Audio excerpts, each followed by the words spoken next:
Yesterday was a real treat, let me tell you, okay? So I woke up in the morning feeling kind of, just whatever, just like, okay, it was a day. We had really bad storms the day before, and I just kind of slept all day because it was so dark.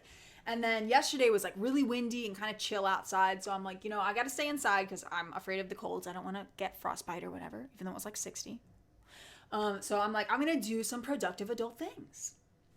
So I decide to look for cars because our vehicle blew up on the highway, as you may know. And so I have no way of leaving my home when Alex is at work, which is 10 hours a day. So I only get to go outside in public on the weekends for like an hour at a time on my leash. And so that's been really great. So I couldn't find any used cars like in our price range. I also don't really know about buying used cars because I know that I'll probably get scammed because everyone's out to scam you, right? So I'm like, bummer. Okay, I tried that. That didn't work out. All right, next thing. I'm going to look for like places to move because our house is like a turd factory. It's like not cool at all. It's a terrible place. It's okay, but really it could be a lot better. So I'm looking for homes in the area that we'd like to move where Alex has his job, which he drives an hour to work and an hour home from work every single day. We live very far. So I'm looking in that area, found nothing in our price range. There's only like 6 homes available anyways. It's a weird season to look. So I'm like, bummer, failed on that attempt. And I'm like, I know, I'll continue my search for jobs, which I do like every other day. Didn't find jack shit. Doesn't surprise me at all. Unless I want to go be like a cashier at the grocery store, which I don't. So I was like, okay, I can't. Didn't find anything there. And also, like, if I even found a job, I couldn't get there because I have no vehicle. So then I was stressed out about that. And I'm like, okay, so I couldn't find a job or a house or a car. I'm going to try and do my taxes again because we tried to do them a month ago and we sent them in and they got rejected by both the federal government and the local government. And I'm not sure why. We did something wrong, obviously. So I have to do that again. And so I tried to do that again and I couldn't do it because the website, I was using TurboTax. The website kept giving me like all these errors, and then I was trying to get like information texted to my phone, and they would give me a code, and then I would enter the code and like the code's wrong. And I was not having dyslexic moment at all. I was reading it and I like cross-reference it like 15 times and still it would not function. So gave up on that front. We've got what's the date? The 7th? How many days until tax day? Like not even 1 week. So I got to get that shit like ASAP, done. And I couldn't do it. So I'm like starting to panic, starting to have an anxiety moment, starting to get a little bit weird. So I'm like, what always helps me? And I was already drinking multiple cups of chamomile tea at the time. Wasn't doing shit. So I'm like, I'm going to get a hot shower. So hot that my skin peels off. I can save it to make jerky later or whatever I would choose. So it's a double duty there. So I'm like, I'm going to get in the shower. I'm going to boil my skin off and it's going to feel so great. And I will finally be able to decompress. And then I was going to go read a book on Native American history and just zen out, right? Okay. So I walk to the bathroom, turn on the light switch, open up the shower curtain. I did not remove my garments at the time because I don't like to be cold, so I have to make sure the water's hot, and then I can get right in because I don't have a lot of insulation, so I get cold very quickly. I'm cold right now. I'm also wearing pants underneath this dress so I could stay warm.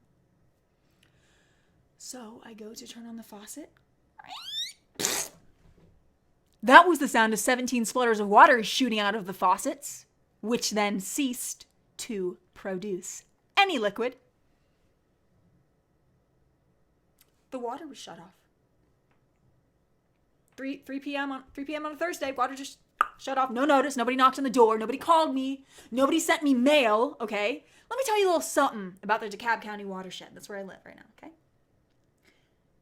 For the past 6 months, they haven't sent anyone out bills. They just started doing that, which is probably what ended up happening with my water. Anyways, because they were under investigation, federal investigation for fraud. They were sending people, multiple people, bills in the thousands of dollars for like a month's worth of water.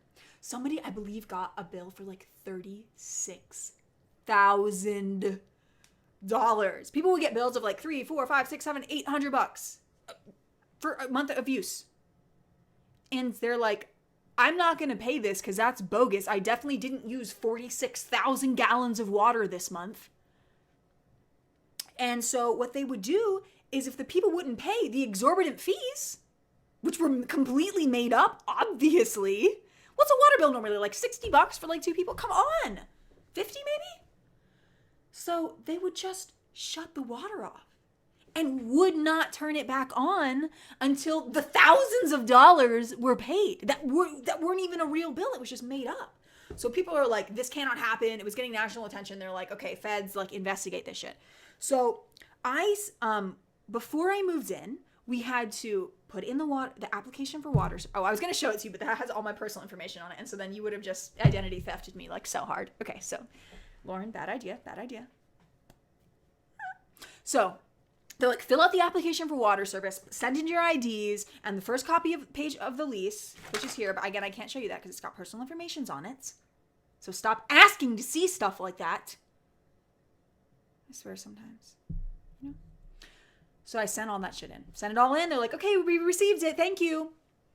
And they're like a week later, they're like, oh, sorry, we can't process your application cause the management company it's still on the account for that house. So they have to say, yes, you can now pay for the water and send us a form. And so I was like, okay, no worries. Let me talk to my property manager. Beep, beep, beep, beep, beep, beep, beep. Oh, hey, John, can you maybe send in the form? Okay, thank you, bye. He calls them and they told me that he called them but didn't send in the form yet. So once he sends in the form, then they can transfer it and they will contact me if anything goes wrong. I trusted them. So a month and a half goes by, never received a water bill. So I look on the Nextdoor app and people are like, oh yeah, we haven't received water bills for a couple of months now because they're under investigation. So they said they'll resume in like 6 months time. I'm like, all right, that's kind of weird. But I still was like weirded out about that because I've just never heard of that happening. So 2 months goes by and I call them like, hey, I know some stuff's going on, but we don't have our water bill. And they're like, okay, what's your name? And I'm like, Lauren Riley. And they're like, okay, that's LORQRALS. And I'm like, no, it's actually not at all in any way, shape, or form. So they spelled my name wrong like 7 different times, even though I was telling them letter by letter and using like what's that military lingo? Like I was trying to use some of the military alphabet lingo, like Alpha, Charlie, that type of echo, golf, that type of language. And they still couldn't get it. So then I started trying to describe my street name to them using the same codes. And they're like, what? And they spelled it wrong like so many times. So finally they look up my street address, the correct spelling. And they're like, oh, we don't see a Lauren Riley anywhere on this. I was like, can you make sure the name's spelled right? And they're like, yeah, you're not on here at all. Someone else owns the account and everything's completely paid for. I'm like, oh, okay, maybe the management company. And I looked at my lease and I didn't see anything about us paying for water. So I was like, oh, maybe they decided to pay for the water. I'm like, okay, if it's paid in full, like somebody's obviously paying for it. They're like, yeah, you don't have to worry about it at all. We'll let you know if anything changes, but right now, like it's completely paid off and you're fine. I'm like, okay, all right. If somebody's paying for my fucking water bill, I'm not gonna tell them to stop doing that. Obviously, save me a little bit of cash flow, right? Could have flash forwarded to 6 months later when my water got shut off. Out of nowhere, it got shut off. No notification. So I'm very upset, obviously, because I couldn't get my shower. So I'm having an anxiety moment, so I'm tweaking out. So I'm like, whatever, I'm going to call these people, I'm going to figure out what's going on. So I call them, and they're like, again, spell my name wrong like 7 different times. I don't understand what was going on. So I finally get them to spell my name correctly, and they're like, yet again, they're like, we have no record of you in our system. And I'm like, okay, I know, because I think the management company was paying for it. That's what you guys told me a couple months ago. But anyways, we have no water now, and I don't know why. So they told me all of the outages in like a 10,000 square mile radius. Like, we have an outage here and here and here and here and here and here. Oh, that doesn't seem to affect you. Yeah, what are you telling me that for? So they're like, call the outages department and tell them what happened and we'll see why your water was shut off. And I'm like, okay. So I called this guy. His name was Kevin. And Kevin's like, oh, yes, it looks like your water was turned off in error because there's some difficulty with the paperwork and the account holder wasn't paying. And then I don't know exactly because he was like just saying weird words and they were English, but I couldn't quite understand what he was saying. Because it was like, I didn't know what he meant. Like, who is the account holder? Why did they terminate? Wouldn't if it was my property manager have called me, wouldn't someone have called me and said that something was wrong? Wouldn't you think that maybe someone would have done that? So he says, call back the watershed and tell them that this happens in error and your water should not have been turned off and they can come out and turn it back on. And I'm like, I just tell them that they should just turn it back on. He's like, yeah, and if they have any problems, just call me. I'm like, okay, Kev. Got it, Kev. So I call back these people, and they're like, yeah, your water was turned off. There's nothing we can do about it. I'm like, but Kevin said that you could, and they're like, no. And I'm like, but Kevin said to call him, and she's like, I'm not going to call him. I'm like, oh, so what do I have to do? And they're like, well, we can't tell you because you don't have an account with us. And I'm like, okay, well then who can do something? Like, well, you have to have your property manager contact us. Also, this is a rat's nest because I did brush my hair today, but I just, it's bedhead. So just don't judge me. Anyways, so at this point, I'm crying because I can't cook any food. I'm dying of thirst and I don't have any water and I need to get in the shower and I don't even have that. And that's my favorite modern luxury. So I'm panicking. And Alex is at work and he won't be home for like 5 or 6 hours. And I'm like, I can't live like this. I don't know what's going on. I'm so confused. And no one's giving me any level of respect or help. I'm like, please, can you call the property manager and figure out what's going on? Tell him all of these things. So he does. And he gets on a 3-way call with the property manager and the water company and then Alex. I don't have a third hand to illustrate all three at once. So just imagine the one in the center, okay? So the property manager says, what is going on? You can't shut off my tenant's water for no reason. And they're like, well, we never received a form from you 6 months ago. So there was no real account. I don't even know. This doesn't make sense to me. But I looked through my records, and the last record that I had was that I had sent in all the paperwork, and they were just waiting on my manager the property manager to send in his form. That's all he needed to do. And he told Alex, he's like, whether this was my fault or your fault, we don't need to determine that. It's just water under the bridge. Let's just get this fixed up. So obviously, he didn't uphold his side of the bargain. This was completely his fault. He didn't uphold his side of the bargain. He never sent in the form. So he was yelling at them because he says, I know you have my forms on file. We've done this every year because, I guess people move out every year out of this place. Obviously, it's a shithole. And so he's like, I don't understand why you couldn't just have got the form that I already have on file. You already know who I am, or why you never called me. Nobody called me. So they're like, okay, well, there's nothing we can do. I still don't know what happened, who shut off the server. I don't know who shut it off, who said that it was not allowed now, and I'm not paying for this, so we're getting your water, no more water now. That doesn't make any sense to me. I don't know what happened, because I feel like if they told the management company would have told us. So we just have to completely reapply. And it takes 2 days for them to process the paperwork, even though I sent it via email. And then they say an additional 7 to 14 days before water service will be restored. And I'm already ripe. And I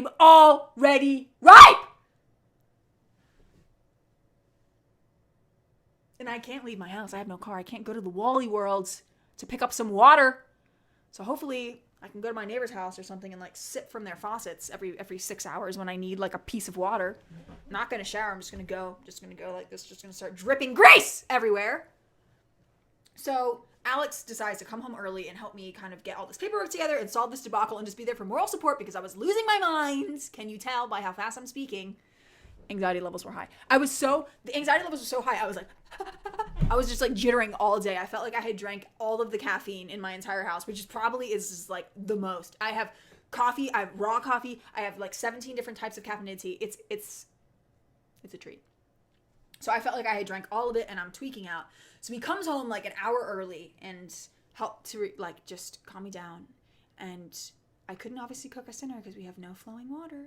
So he's like, let's go. Actually, I said, can we get pizza? And he said, yes. So then I bought us 2 beers to celebrate the occasion of being waterless. So we ate this za and we just stayed out there in public and I wasn't in my home and I was so happy. And I just ate this za and I drank the brewski and we're like, okay, we'll go home and we'll get online and we'll get all this stuff sorted out and we'll send it in. And in 2 weeks, maybe, hopefully only 1 week, we'll have some water again and we'll take showers forever and we will be mermaids. So I said, okay, great. So we got home and it's just about 9 o'clock and we're like, all right, start this process. Let's send in the forms. And the power goes out. It went out. The power went out, completely out. And it was dark outside.